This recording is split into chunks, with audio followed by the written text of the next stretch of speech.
Quito, la capital de Ecuador, se asienta en una de las laderas de la cordillera de los Andes, muy cerca de la línea del Ecuador, lo que la convierte en un destino turístico único. Es reconocida como la ciudad con el centro histórico mejor conservado de América del Sur, además de ser la segunda capital más alta del planeta y la tercera ciudad del continente a mayor altura. Esta ciudad se destaca por su valor urbano, paisajístico, estético y la relación de las edificaciones con su contexto. Quito es dueña de la infraestructura colonial más extensa, coherente y mejor conservada de las existentes en las capitales hispanoamericanas, lo que le valió la declaratoria de Patrimonio de la Humanidad por la UNESCO.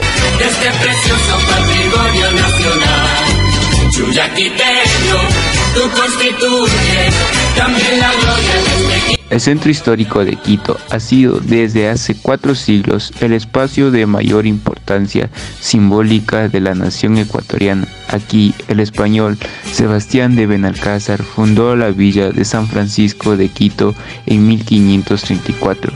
Advirtiendo el rápido crecimiento, los conquistadores convirtieron a este punto en obispado en 1545 y en Real Audiencia en 1575. De esta época datan conventos como la Concepción, San Agustín, San Francisco, La Merced y Santo Domingo, que se conservan hasta hoy junto a otras 100 edificaciones monumentales. Esta, la sede de la Real Audiencia de Quito, se convirtió en 1830 en la capital de la República del Ecuador.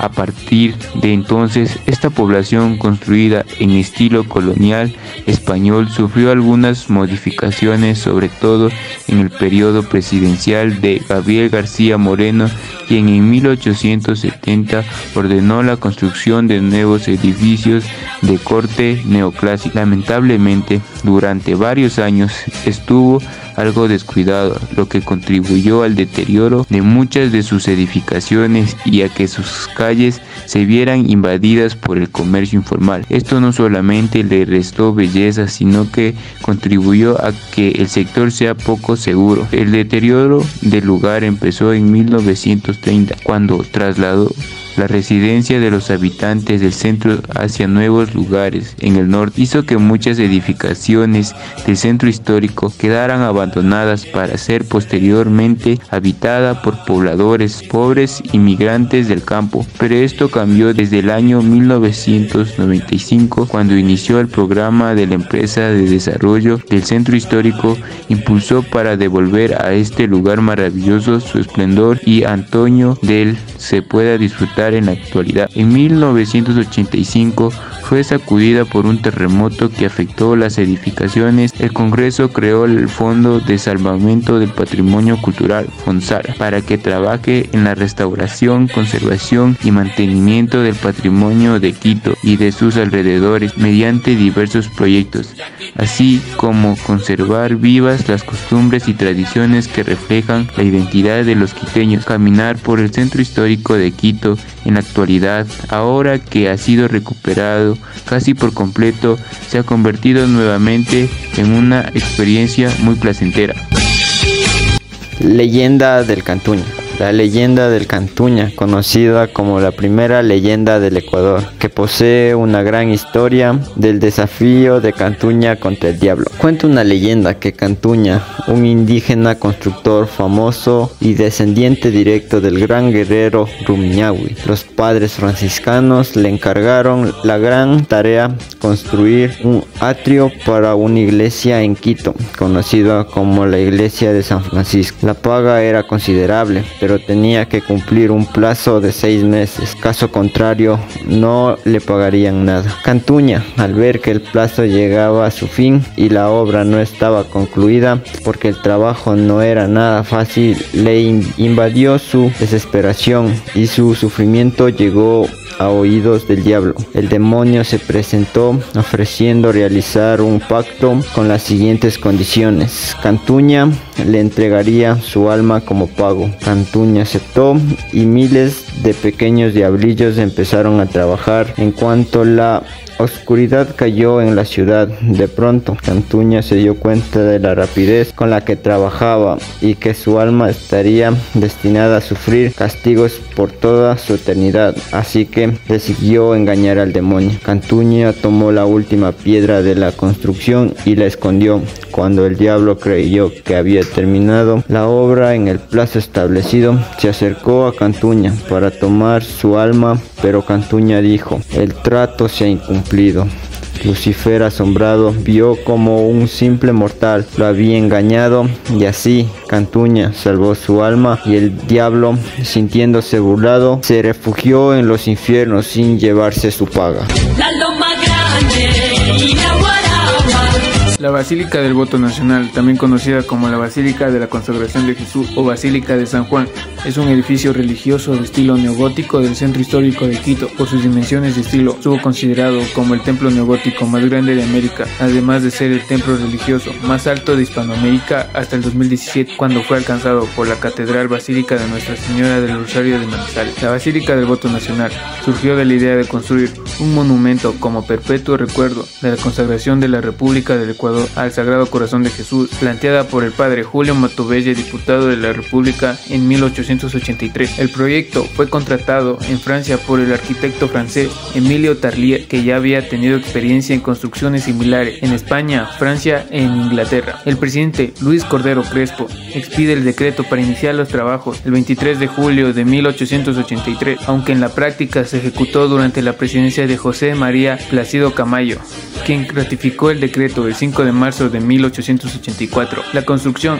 de la obra fue planteada originalmente en el sector de El Belén, al norte del Parque La Alameda, para lo que en 1884 la convención designó comprar unos terrenos ubicados en esta zona, para luego de los estudios preliminares se determinara que no son lo suficientemente sólidos para construir un edificio de la envergadura deseada y que se deberían realizar gastos sumamente altos. Se decide entonces cambiar la ubicación de la construcción. Es sugerida la quinta de la familia Hurtado, ubicada a los pies de la loma de San Juan, cuyos suelos eran lo bastante firmes para soportar el suelo de una edificación basílica. Para la finalización de la obra, el Congreso Nacional, y de acuerdo a la ley de presupuesto de este año, designó la cantidad de 12,000 pesos del erario nacional, pagaderos a 1,000 pesos por el mes del año 1884. Durante algunos años, y para proseguir con la construcción, se aceptaron donaciones de creyentes, quienes proporcionaron dinero, manos de obra o materiales de construcción a cambio de grabar sus nombres en las piedras. En 1901, el padre Matovelle, con su comunidad de misioneros oblatos, se hizo cargo de la construcción por el pedido del arzobispo Pedro Rafael González Calisto. El 10 de julio de 1892 se puso la primera piedra. Desde 1892 a 1909 se construyó la capilla del Corazón de María. Aunque aún faltan detalles decorativos, se puede decir que la edificación tal como se conoce hoy fue terminada en el año 1924, cuando comenzaron a oficiarse las misas en la nave central y a repicar las campanas de las torres. Ciertas creencias populares cuentan que el día en el que se terminase de construir la basílica se acabará el mundo, o en su caso el Ecuador desaparecería como un estado libre y soberano. La Basílica del Voto Nacional es la obra más importante de la arquitectura neogótica ecuatoriana y una de las más representativas del continente americano, siendo a su vez la más grande en tierras del Nuevo Mundo por su estructura y estilo. Es comparada con dos de las grandes catedrales de todo el mundo, la Catedral de San Patricio en Nueva York y la Catedral de Notre Dame. La nave central tiene 140 metros de largo por 35 metros de ancho y 30 metros de altura. Además, 74 metros de alto en el crucero. Las dos torres frontales tienen 115 metros de altura cada una. Existen 7 puertas de acceso, 3 en la fachada y 4 laterales. Una sólida cripta pública subterránea con una peculiar capilla de iguales características. También cuenta con un elegante y austero panteón donde descansan los restos de varios jefes de estado. Durante la fiesta de consagración de los terrenos en los que se construía la iglesia, se levantó una cruz dentro del convento oblato que representaba el lugar en el que el expresidente Gabriel García Moreno había caído asesinado en el Palacio de Carondelet. En el altar de la capilla del convento, de acceso privado para los miembros de la orden oblata y algunos recurridos turísticos especiales, se guardan 2 urnas de vidrio con los corazones del expresidente Gabriel García Moreno y el arzobispo de Quito, José Ignacio de Checa y Barba, ambos consagrados al corazón de Jesús. En el convento y la basílica se guardan más de 4,000 obras de arte de varias épocas. Las más conocidas son los cuadros de El Sagrado Corazón de Jesús, del pintor Rafael Salas, y los anónimos de Santa María de Jesús, Felipe Neri y San Francisco de Sales, comisionados por el presidente Gabriel García Moreno. En Quito, República del Ecuador. El Chuya fue un personaje típico que surgió a fines del siglo XIX hasta mediados del siglo XX. Hombre originario de Quito, pero reservado para personas notables por su picardía, buen humor y elegancia al vestir. El Chuya fue el hombre de la vieja ciudad indohispana de Quito y se le caracterizaba por ser original, educado, formal, conversador. Además, contó con el apoyo incondicional del pueblo quiteño. Este traje tradicional del Chuya está implementado por un pantalón, fajín, leva, corbatín y sombrero. Adicionalmente se puede agregar una camisa y un bastón. Chuya también tiene sentido de algo para el que se queda solo, como por ejemplo decir una chuya media o chuya vida. En el caso del Chuya quiteño, también se aplica a su estado de soltería. Es el dueño de este precioso patrimonio nacional. Tenemos el morocho, ya que viene acompañada con una rica y deliciosa empanada de viento, como también tenemos el plato de tripa mezqui, que puede venir acompañado con papas, mote o tostado.